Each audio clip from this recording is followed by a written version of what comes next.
ప్రభుత్వం ప్రవేశపెట్టిన తల్లికి వందనం పథకం 2025 గురించి కొన్ని మాటలు మాట్లాడనందుకు అవకాశం లభించింది. తల్లికి వందనం అంటే తల్లికి నమస్కారం అని అర్థం. ఇది తల్లుల త్యాగాన్ని గుర్తించి తల్లిని కేంద్రంగా ఉంచుకొని విద్యాభివృద్ధి కోసం తీసుకువచ్చిన ఒక అద్భుతమైన పథకం.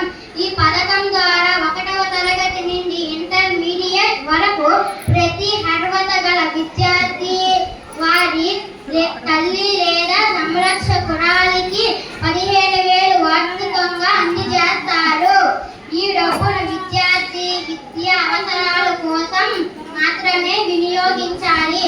అనగా పాఠ్య పుస్తకాలు, నోట్బుక్, డిజిటల్ లెర్నింగ్ ట్యూల్స్, ప్రయాణ ఖర్చుల కోసం వినియోగించాలి.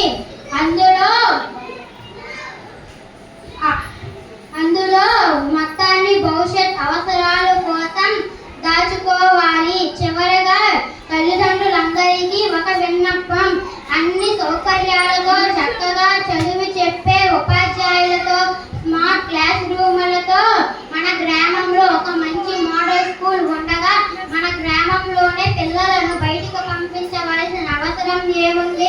ఒక్కసారి ఆలోచించండి. అందరూ మన పాఠశాలలోనే చేర్చండి. అవకాశం ఇచ్చిన పెద్దలకు ధన్యవాదములు.